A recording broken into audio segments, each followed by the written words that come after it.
Olá, sejam todos bem-vindos de volta. Iniciaremos hoje o quarto dia do primeiro seminário virtual sobre perdas e luto. Vamos dar uma olhada no nosso cronograma completo de hoje?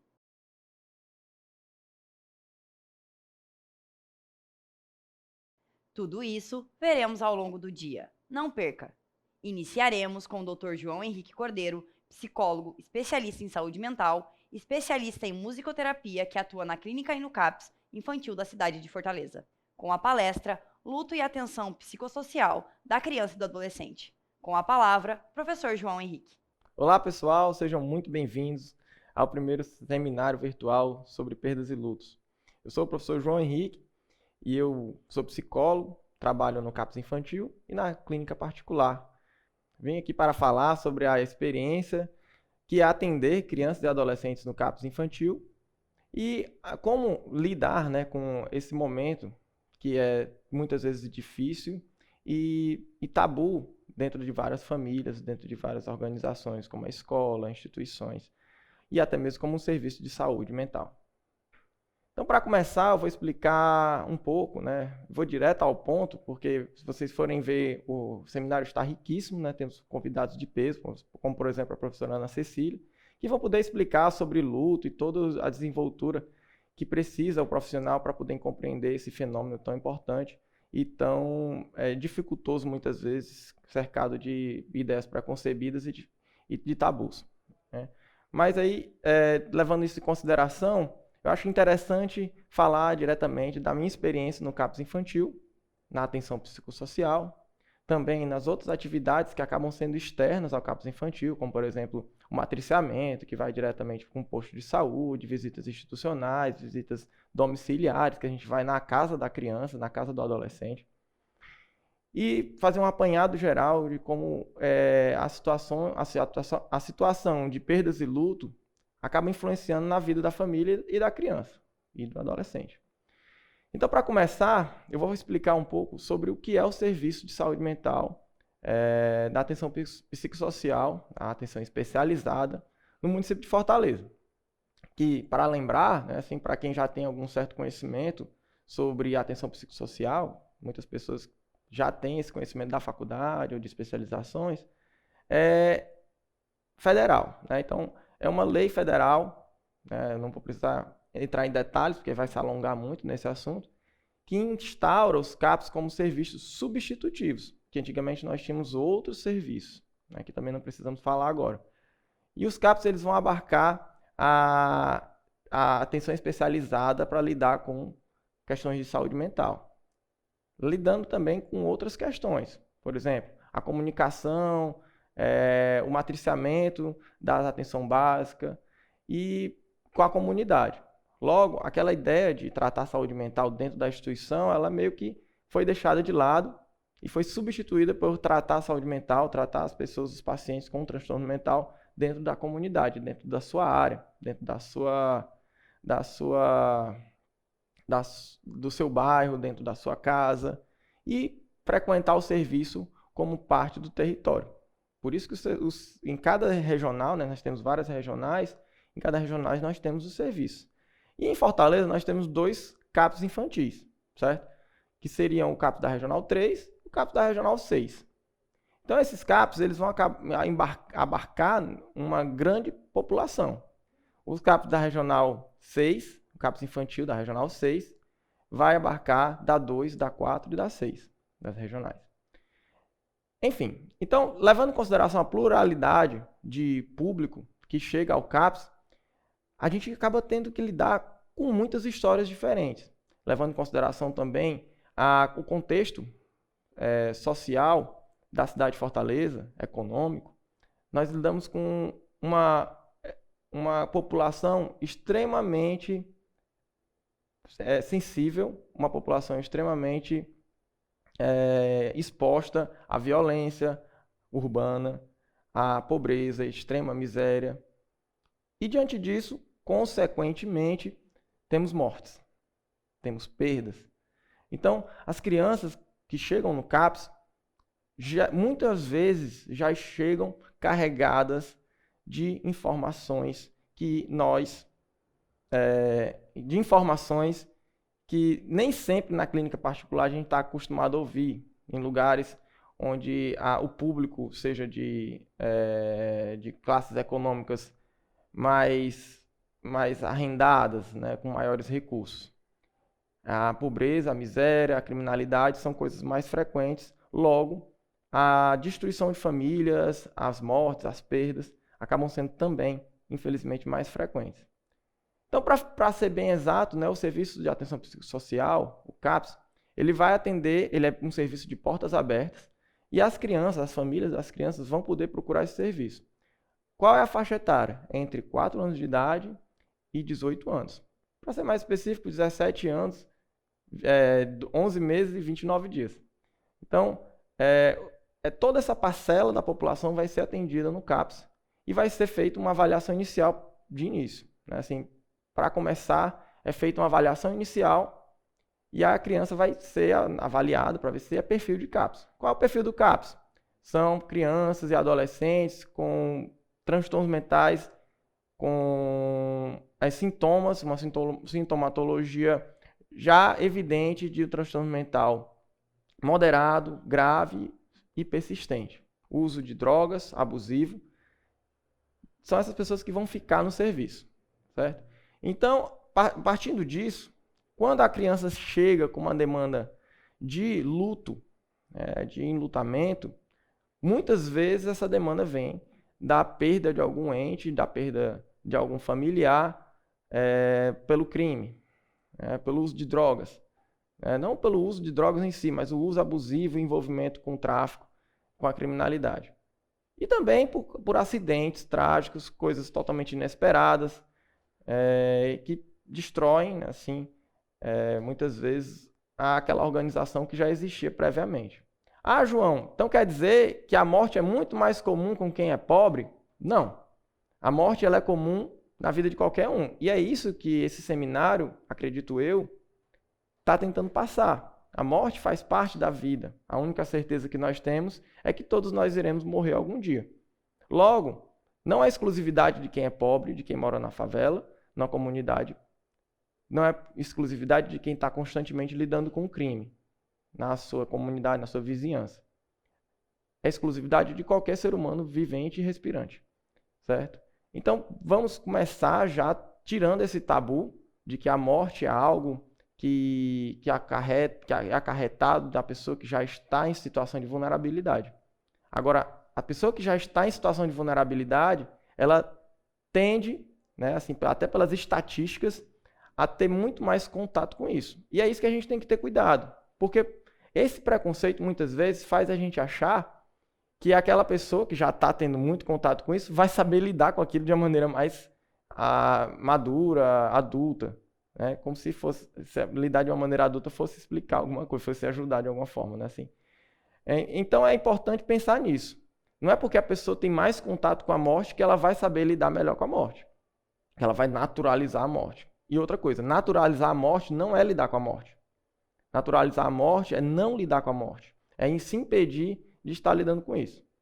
Então, quando a criança chega no serviço de portas abertas, que é o CAPS, ela pode vir por demanda espontânea, ela pode vir encaminhada por outros serviços da rede, pelo fluxo. E aí ela vai ser avaliada, vão ser avaliados os sintomas e tudo mais. Logo, muitas vezes é importante ressaltar, né, que aí vamos supor, a criança entra no serviço, ela é perfil de CAPS, ela está com insônia inicial, ela está com alimentação prejudicada, ela está sendo agressiva na família, com os amigos. Aí já são geralmente os sintomas que a gente avalia ela como realmente público do CAPS. Só que tem um detalhe, supondo que essa criança ou esse adolescente tenha perdido alguém recentemente, que é um fenômeno que pode ocasionar assim, todos esses sintomas. Então a gente tem que pensar muito bem nisso. A morte ela é um fenômeno, ela é uma coisa que acontece. Ela é uma coisa que pode modificar toda a forma da gente lidar com as experiências da vida, a partir do momento que ela acontece em diante. E é por isso que nós temos que nos valer de abrir nosso coração, de abrir nossa mente, né, assim, em termos científicos, de conhecimento, intelectuais, para escutar a pessoa, para escutar a criança. Então, quando você está nesse serviço, né, eu acredito que a maior parte do público desse seminário seja para profissionais ou estudantes que pretendem ser profissionais como eu, é preciso abrir, né? Como o Jung, né, já dizia naquela frase tão famosa, né? Domine todas as técnicas, domine todas as teorias, mas quando estiver na frente de um ser humano, seja outro ser humano. Então nós temos que entrar nessa vibe, nessa onda, né? Nessa frequência do cuidado integral e horizontal. A criança não é intelectualmente, emocionalmente, menos capaz de lidar com a morte do que o adulto. Ela pode ser para outras atividades, para aprender a ler, para aprender a andar, escrever, seguindo as fases do desenvolvimento. Mas já tem muitos estudos, e eu não vou me ater tanto a eles, já que a gente está aqui conversando, que já colocam a morte, a vivência da morte, o enlutamento como algo que a criança enfrenta desde cedinho, desde meses de idade. Até a partir de 4 a 7 meses de idade, a criança já consegue identificar o luto, já consegue identificar a perda, um pesar, um sentimento ruim, um sentimento de falta. Aí, à medida que ela vai se desenvolvendo, ela vai entrando em contato com outras questões. Por exemplo, a identificação também é muito comum. Que crianças que perderam um ente querido do mesmo sexo biológico, elas sentem muito mais, elas têm um penar muito maior, porque existe uma identificação, né? Para quem curte o Freud, vai entender que existe aquela fase do desenvolvimento psicossexual, que é o Édipo, que por mais que Freud esteja nas discussões como um cara que talvez tenha ficado para trás, tenha ficado fora de contexto, ainda existem muitas coisas que a gente leva em consideração. Por exemplo, as fases de desenvolvimento psicossexual, que são fases importantíssimas para poder compreender o comportamento da criança e como ela lida com os afetos, desde cedinho até ficar adolescente e adulto. Então é a partir disso que a gente vai entender. A criança, ela precisa ter contato com o luto. Ela precisa ter contato com a perda. Ela precisa sentir, ela precisa ser explicada. O adolescente também não é diferente. O adolescente, muitas vezes a gente sente que ele está já na linha para se tornar adulto e o movimento é mais ou menos tipo, agora você está crescendo, você tem que lidar com isso. Cresça. Né? Mas o desenvolvimento afetivo, ele nem sempre ele vai seguir uma linha tão linear, tão retinha, tão congruente e objetiva. Muitas vezes ele perpassa por outros momentos, por outras situações, perdas, que surgem na forma de fenômenos emocionais, afetivos que rompem com alguma questão que estava sendo trabalhada, que estava sendo vivenciada. Por exemplo, quando o adolescente perde o pai que estava brigado, que eles estavam sem se falar, que é uma coisa comum entre os adolescentes e os familiares. Né? Então, a sensação de culpa é presente, a sensação da necessidade de encontrar uma justificativa, a necessidade de encontrar uma explicação, a vingança. Todos são sentimentos muito presentes e altamente complexos, que muitas vezes para uma criança ou um adolescente lidar, não é muito fácil não. Pelo contrário, acaba sendo um terror. E a família precisa estar presente nisso. Se ela não estiver, a criança vai acabar lidando com isso de uma maneira lúdica, de uma maneira fantástica, de uma maneira repleta de fantasias, que é o que ela tem. Nós adultos já temos um arcabouço gigantesco de informações, de experiências, que nos guiam muitas vezes na hora de viver uma situação como essa. Por exemplo, quem bebe, quem fuma, por exemplo, está passando por uma situação difícil, que vontade de fumar um cigarro, que vontade de dar um trago. A pessoa vai pegar esses artifícios, que não necessariamente são coisas boas e terapêuticas, né? Assim, o ideal talvez fosse fazer uma terapia, fosse conversar com a família, fosse fazer algum tipo de esporte, trabalhar, né? Mas muitas vezes as pessoas já sentem que tem esses subterfúgios. A criança, muitas vezes, ela não tem. Ela precisa de um guiamento. O adolescente também está incluso quando eu falo criança. Ele precisa de um guiamento, precisa de um acompanhamento, precisa que pegue na mão e explique o que aconteceu. É muito comum chegar no serviço uma criança que ainda não sabe exatamente se o pai está vivo ou está morto. Ele morreu, foi assassinado, a mãe ou o pai, ou seja, o ente sobrevivente, ele não explicou. Não, eu acho que é pesado demais para ele entender. Só que a ausência, ela é sentida. Principalmente quando a pessoa mora com a criança, né? A pessoa que faleceu morava com a criança, fazia parte da vida dela. Então, é inevitável que a ausência da pessoa seja totalmente sentida. E aí a criança vai fazer o quê? Ela não tem ideias pré-concebidas, ela não tem experiências anteriores, ela vai usar o que ela tem, que é a fantasia. E aí ela vai começar a imaginar. Será que meu pai, ou a minha mãe, ou a minha tia, ou a minha avó foi embora porque não me ama mais? Será que eu me enganei? O que foi que eu fiz? O que eu fiz para merecer isso? Foi culpa minha?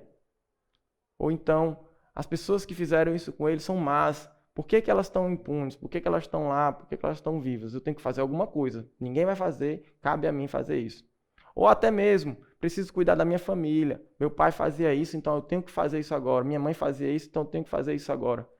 São sentimentos extremamente penosos, pesados, difíceis de lidar para uma criança e até um adolescente. Então é isso que a gente tem que entender, pessoal. Assim, a gente precisa começar a enxergar a morte como algo natural. Algo que você pode até tentar proteger as crianças, mas não tem como protegê-las de tudo.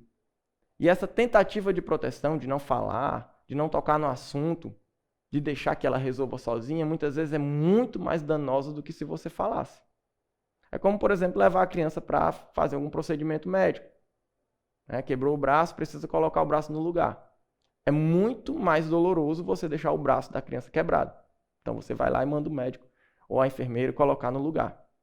Então, é mais ou menos por aí que se trata do luto. O que aconteceu uma vez já assim, né, de chegar sem dar nenhum detalhe, né, para a gente ter um comprometimento ético aqui, mas já aconteceu algumas vezes de criança chegar ao mesmo tempo tratando o pai, falando do pai, o pai tinha morrido, falando do pai como uma pessoa viva e ao mesmo tempo como uma pessoa morta. O meu pai morreu, está no céu. E mais tarde ele chega na moto para me buscar e vai trazer um presente para mim. Então, assim, isso são resultados da fantasia da criança. São resultados de como ela não teve essa conversa, ela não teve esse momento para entender, para aprender o que aconteceu, ela cria sozinha. Também é muito comum acontecer do adolescente não ter o momento de despedida. E isso muitas vezes acarreta em situações mal resolvidas. O adolescente, pela própria fase do desenvolvimento que ele se encontra, ele está buscando referências. E aí ele está saindo das referências familiares e buscando referências externas. Só que o que acontece? Essas referências externas, elas ainda estão entrando, ele ainda está se permitindo buscá-las. Nem sempre elas chegam com muita naturalidade. Nem sempre elas chegam de uma maneira impactante o suficiente para ele não ter dúvidas. Logo, contato com a família e com as referências da casa acaba sendo fundamental para esse guiamento. Até quando diz não, né? Que dizem, né, sobre adolescente. Se você proibir, é pior, porque é aí que ele vai querer mesmo. Porque é aí que ele vai estar buscando a identidade dele. O não, o sim, o apoio, né, o total desprezo, né, enfim. Todos esses comportamentos que muitas vezes os adultos, os responsáveis, têm em relação ao que o adolescente se interessa, influenciam nas decisões dele. E o adolescente sabe disso. Ele tem consciência disso. Ele não é uma pessoa, assim como a criança, eles não são totalmente ingênuos sobre a vida. O ser humano, com poucos meses de vida, já tem a capacidade de processar sentimentos altamente complexos. E é por isso que a gente não pode ignorar isso. A gente não pode subtrair toda essa habilidade, subtrair toda essa experiência de mundo e de vida que as crianças têm e os adolescentes. E aí, quando ele está nessa busca por identidade, o adolescente, e perde algum ente querido, ele perde um certo guia, que seria até um guia torto, né? Assim, mas é um guia, né? No sentido, tem pais que apoiam. Vai lá, meu filho, faça isso. Vai lá, minha filha, faça aquilo. Tem pais que não apoiam, mas sempre vai ser um guia, de alguma forma. E aí, sem esse guia, existe uma certa sensação de total abandono. Uma sensação de que eu não tenho mais o que seguir. E aí a perda de interesse em algumas coisas ou o interesse exacerbado são comuns e frequentes. Isso pode acarretar em várias coisas. Eu vou falar de um exemplo agora que serve para todas as crianças, todos os adolescentes, e todos os adultos. A perda precisa ser vivenciada. O nosso cérebro precisa entender que algo aconteceu. Sabe o membro fantasma, por exemplo? Não sei se alguém do seminário vai falar sobre isso, mas eu acredito que sim. O membro fantasma é quando alguém sofre alguma amputação, por qualquer motivo, e continua a sentir aquele braço. Ali tem uma perspectiva muito forte psicológica, ou seja, do sentimento, daquela expectativa de ter o braço, de fazer o movimento, de conseguir o que quer através desse movimento. Mas também existem várias comunicações neuropsicológicas, neurológicas, que ainda estão funcionando sobre aquele membro. Um exemplo disso seria pensar que existe uma comunicação de um computador com alguma máquina, as informações estão sendo mandadas, você está aguardando o resultado, mas a máquina não funciona, a máquina está desligada. A comunicação está chegando, mas a máquina está desligada, está com defeito. Aí você tem aquela frustração, aquela quebra de expectativa de que a máquina vai fazer aquilo que você mandou. Seu cérebro funciona dessa forma, o nosso cérebro funciona dessa forma. O membro fantasma, ele surge daí.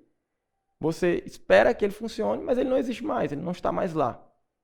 O cérebro está acostumado com isso e a gente tem que, aos poucos, através de fisioterapia, através de algumas atividades assim, neuropsicológicas e tudo mais, e fisioterapêuticas, vai se reacostumando com aquela nova configuração de corpo de comunicações sinápticas. No luto e na perda, em relação a pessoas, a pessoas que se foram, porque também pode existir o luto do membro, pode existir o luto do objeto, do emprego. Também não vou entrar muito nisso, porque eu acredito que muitos outros vão falar. Mas assim, o luto em relação ao luto da criança, da criança e do adolescente, em relação à perda de algum membro da família, algum familiar e tudo mais, ou alguém importante, ele também tem essa comunicação sináptica trabalhando concomitantemente à vida, ao comportamento dela. Ou seja, existem respostas que já são automáticas. Estou com fome, procuro a mamãe, procuro o papai. Quero brincar, procuro a mamãe, procuro o papai. Quero fazer minhas necessidades. Quem é que faz isso para mim? Eu estou triste, vou abraçar alguém, vou abraçar a pessoa. Então já existe toda uma programação, um script no cérebro da criança do que ela vai pensar primeiro assim que ela tiver aquela necessidade. Então, assim, a perda, principalmente uma perda repentina, um rompimento, ela ocasiona um bug, né? Como a gente chama, um erro no script. E aí é preciso preparar a criança para encontrar novas formas de reescrever aquela linha de código das comunicações sinápticas dela. Tá? Isso pode ser feito de várias formas. Terapia, intervenções medicamentosas, dependendo dos sintomas, conversa, interação. Vai ser a partir dessas intervenções que a criança vai começar a criar novos caminhos.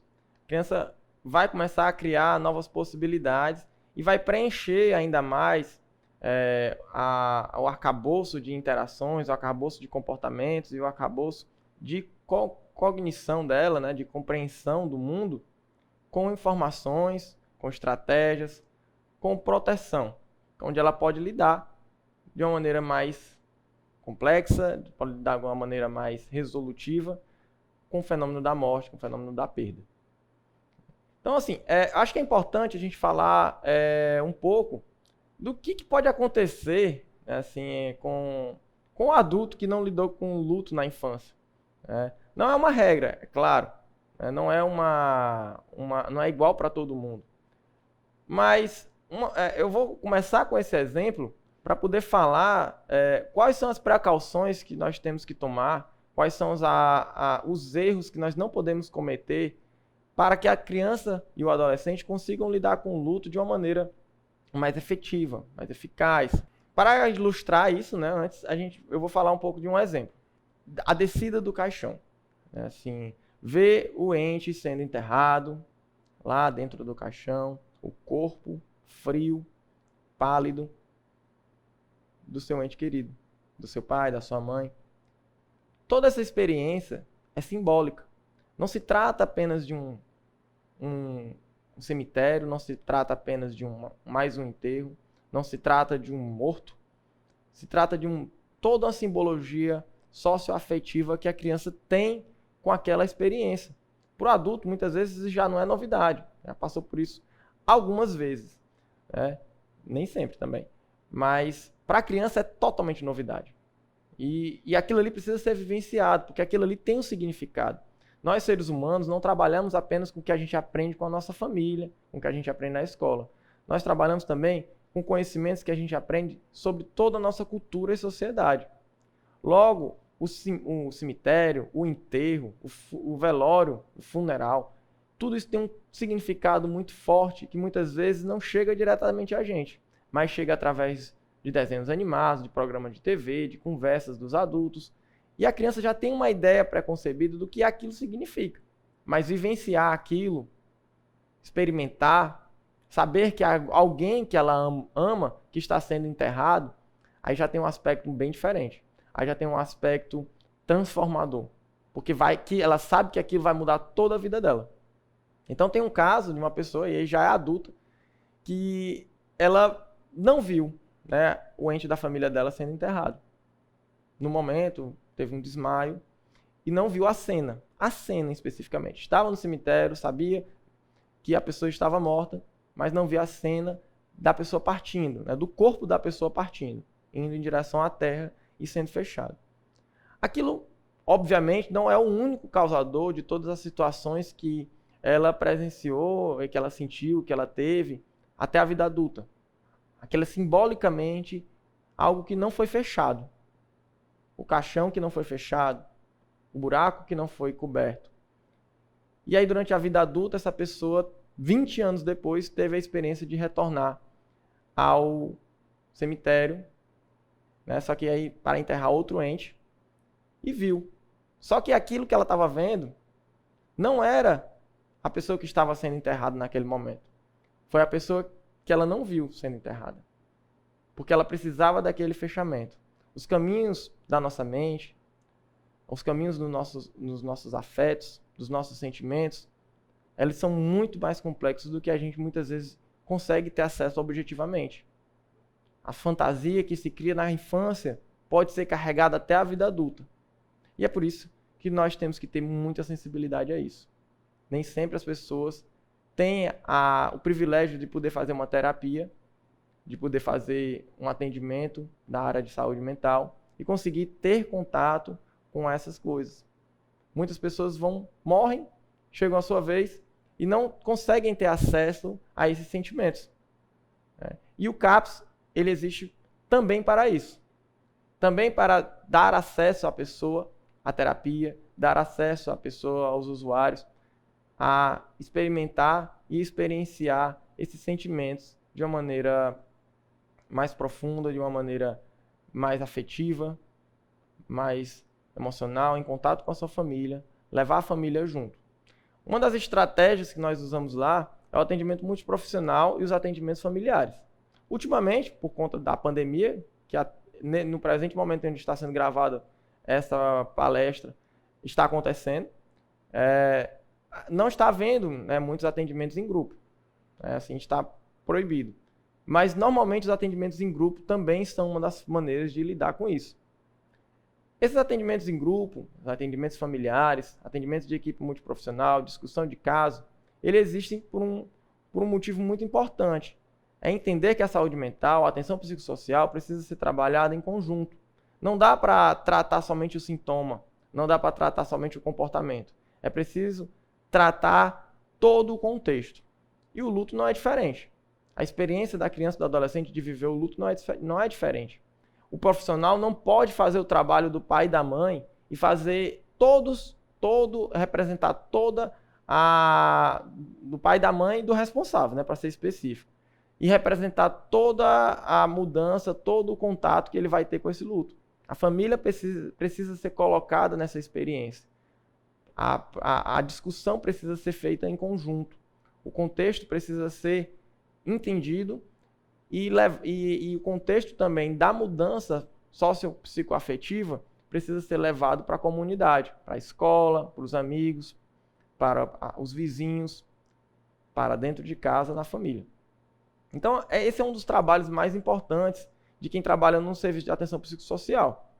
Outro ponto importante também que é importante ressaltar nesse sentido da contextualização e do tratamento comunitário, é a visita do CAPS, por exemplo, a casa, visitas domiciliares, visitas institucionais, onde nós vamos a escolas, nós vamos a centros socioeducativos, nós vamos aos postos de saúde, as UBS. Lá nos postos de saúde, o Serviço de Atenção Especializada vai realizar o matriciamento, que é quando a equipe especializada vai servir de referência para estar dando a consultoria, né, digamos assim, assistência especializada de intelectual e de prática para o pessoal da atenção básica. Porque acabam sendo áreas que vão abarcar diferentes níveis hierárquicos da necessidade dos usuários. O posto de saúde, por exemplo, ele pode lidar com transtornos mentais também, ele deve lidar. Ele também é porta de entrada. Logo, uma criança enlutada pode ir primeiro para lá. E o posto de saúde precisa estar preparado para lidar com isso. O posto de saúde, os hospitais, não basta só dizer, vai para o CAPS, que é o que, infelizmente, muitas vezes acontece. Mas a gente está lutando justamente para que isso não aconteça mais. É preciso ter sensibilidade, acolher aquela criança, acolher aquela família, para que ela entenda que o que ela está passando não é algo que vai ser resolvido somente naquele lugar, que vai ser resolvido somente com aquela pessoa. É algo que ela vai ter que enfrentar, que ela vai ter que trabalhar dentro de si, dentro de um todo. O posto de saúde, muitas vezes, ele vai representar esse todo. A equipe de saúde da família, as ACS, estão todos lá, vão na casa deles, estão na comunidade. Elas vão estar mais próximas do que acontece, vão estar mais próximas do ambiente que a criança vive, ou adolescente. E o CAPS precisa trabalhar em conjunto com eles. Precisa trabalhar também em conjunto com a escola. A escola é onde a criança muitas vezes passa a maior parte do seu tempo. Logo, situações como bullying, situações como preconceito, como, por exemplo, né, a criança perdeu o pai ou a mãe por tráfico, para a criminalidade, foi assassinado. E aí muitas vezes o preconceito ele acaba ocorrendo, tem a questão das facções e tudo mais, né? Então assim, tudo isso são muitas vezes conteúdos pesados demais e muito pouco sensíveis, e até sem nenhum tipo de sensibilidade, que é feito como uma guerra, como um objeto, como se a pessoa não tivesse sentimentos. E isso é muito difícil de lidar. Então é preciso que as instituições também saibam lidar com isso. É preciso que as instituições tenham um jogo de cintura para entender que, por mais, vamos supor, que a pessoa seja envolvida com o tráfico, e aí perder uma pessoa também envolvida por tráfico, aquela pessoa ainda é um ser humano. Tá? Então, assim, é preciso sempre lembrar disso. É preciso sempre lembrar que o luto ele não escolhe cor, não escolhe gênero, não escolhe classe social. A morte chega para todo mundo, igualmente. Todo mundo morre, é enterrado ou é cremado, e vira comida de bicho. E também vira lembrança. E é por isso que a gente tem que sempre ser sensível à morte, independente de onde ela venha. E a criança não é diferente. Não é porque o pai era envolvido com a criminalidade que ela vai sentir menos falta dele. Porque dentro de casa, talvez a criminalidade nem fosse um assunto, nem fosse um tema. Talvez o carinho, a brincadeira ou outras coisas fossem os temas principais. Então, esses estigmas nós temos que quebrar. Porque a criança, ela precisa ser acolhida, ela precisa ter informações, ela precisa ter vivências em qual ela possa viver, botar para fora o que ela sente, o que ficou mal acabado, o que ficou mal resolvido, dentro daquela relação. É justamente esse contato com os profissionais que vai ajudar ela. O que nós podemos fazer para evitar situações mal resolvidas da criança e do adolescente em relação ao luto? Para ser bem específico. Conversar com a criança é extremamente importante. Falar o que aconteceu, olhar nos olhos dela, descer até a altura dela, muitas vezes, é fundamental. E dizer, com aquela linguagem da criança, com a linguagem, muitas vezes, lúdica, de criar uma história e tudo mais, mas dizer a verdade. Quando você não diz a verdade, a criança espera. Se você promete que vai dar um brinquedo para ela, ela vai esperar aquele brinquedo, ela não vai esquecer. Imagina só uma situação de perda. Imagina só uma situação em que ela não vai ver mais ao fulano de tal que brincava com ela, que levava ela para passear, que tinha feito uma promessa para ela. Então é muito importante que a gente pense nisso. É importante que a gente haja sobre essa ótica, a gente haja sobre essa frequência da comunicação, de entender que a criança ela não é inferior emocionalmente ou afetivamente do que o adulto. Ela precisa lidar e ela precisa de subterfúgios para isso. Um erro comum é não deixar que a criança participe dos rituais fúnebres, né? Então, como já estava naquele exemplo, né? Só que no caso não foi uma questão de não deixar, a pessoa não conseguiu ficar acordada, né? A situação traumática fez com que ela desmaiasse. Mas é muito comum que a família não leve a criança para o enterro, não leve a criança para ver a pessoa sendo enterrada, para se despedir, que não orientem a criança a dizer, olha, você não vai ver mais aquela pessoa, ela vai ficar só na sua lembrança, ela não precisa ser esquecida, mas você precisa se despedir dela, porque ela não vai mais voltar em termos físicos, corpóreos e relacionais. E aí, imaginem só vocês o que é uma criança lidar com isso. Sendo que ela nunca passou por isso, sendo que ela não tem informações de vida suficiente. Para o adulto não é fácil. Imagina para a criança que ainda não tem subterfúgios. Então é por isso que o principal erro que se cometem, que os adultos cometem, é da subimportância ao como a criança consegue lidar com isso. Então leve ela para o cemitério, deixe ela se despedir, explique o que aconteceu, explique que a pessoa não vai mais voltar. E assim ela vai ter e poder lidar com esse luto, né? Outra coisa, a abertura para os sentimentos do adolescente, por exemplo, é de extrema importância. Ela vai desde eu me importo, eu não me importo. Às vezes o adolescente ele se fecha totalmente depois da perda de alguém. Só que esse se fechar é uma forma dele lidar com os sentimentos que ainda não sabe como processar. Ele ainda não sabe como lidar com aquilo. Como expressar aquilo que eu estou sentindo. Diferente muitas vezes do adulto, que já tem muitas experiências, o adolescente ainda está aprendendo como expressar. É por isso que muitas vezes ele vai para aqueles cabelos coloridos, piercings, bandas de rock, hoje em dia já não tem mais tanto isso, aí é o rap, é o trap, e aí vai buscar, né, assim, essa identidade, essa expressividade da maneira que ele vê os outros fazendo. Então é importante também acolher, é importante acolher o adolescente para ele expressar o que ele está sentindo da maneira que ele consegue. Pô, o cara quer deixar o cabelo pro lado, né, assim, todo lambido, quer andar só de preto, quer ficar curvado, beleza. Vamos dar espaço para ele, vamos dar tempo para ele. Ah, João, mas aí vai deixar ele assim para sempre? Não, você vai estar sempre aberto. Você pode buscar conversar, você pode levar ele para um acompanhamento psicológico, fazer uma terapia, pode buscar também fazer uma avaliação no CAPS e tentar encontrar estratégias para lidar com isso. Para ele também ter opções. Lembrando que ele precisa experimentar, o adolescente precisa experimentar a individualidade dele, a forma dele lidar com as coisas, mas os adultos ainda são os guias. Ainda é responsabilidade dos adultos pegar na mão dele e dizer assim, você quer ajuda? Eu vou lhe ajudar. Faça isso, faça aquilo. Não é impor, é cuidado. Né? Não é agressivamente. É demonstrando confiança, demonstrando respeito pelo tempo dele, mas ao mesmo tempo dizendo, eu posso lhe ajudar. Então, é isso. Assim, eu acho que é importante a gente se ater a esses detalhes, a essa sensibilidade. Lidar com a morte na infância e na adolescência não é algo simples. Lidar com a morte dentro de um serviço público, onde muitas vezes o tempo é extremamente corrido, as vagas são extremamente escassas, não tem sala, nem sempre tem estrutura, né, suficiente para atender, não tem profissionais muitas vezes também suficientes para atender a demanda que chega.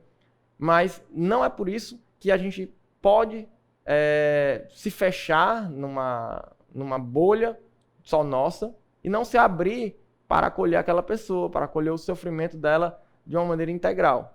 Nós, profissionais de saúde mental, precisamos estar sempre abertos, precisamos estar sempre prontos para acolher o sofrimento.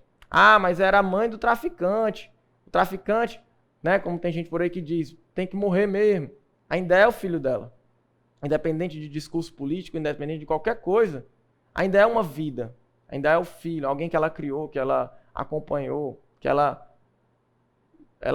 pariu, né? Então, assim, eu acho que é importante pensar nisso e retirar os pressupostos, retirar os preconceitos e pensar somente na vivência psicológica, na vivência emocional que que a morte vai representar. A criança também precisa ser ouvida. A criança precisa ter um espaço de expressividade, precisa ter um espaço para falar sobre quem ela perdeu, sobre o que ela perdeu com aquela pessoa. E precisa também ter subterfúgios, esquemas, recursos para expressar tudo isso. Né? Então, pessoal, vamos ficando por aqui. Eu espero ter contribuído com a minha experiência. Eu espero que vocês tenham gostado também do conteúdo. Durante a transmissão vai haver um chat, né? Então vocês também vão poder estar tirando dúvidas e tudo mais. E é isso. Até a próxima. Gostaria de agradecer ao professor João Henrique. Muito obrigada. Teremos um pequeno intervalo e voltaremos com o nosso próximo convidado. Até já!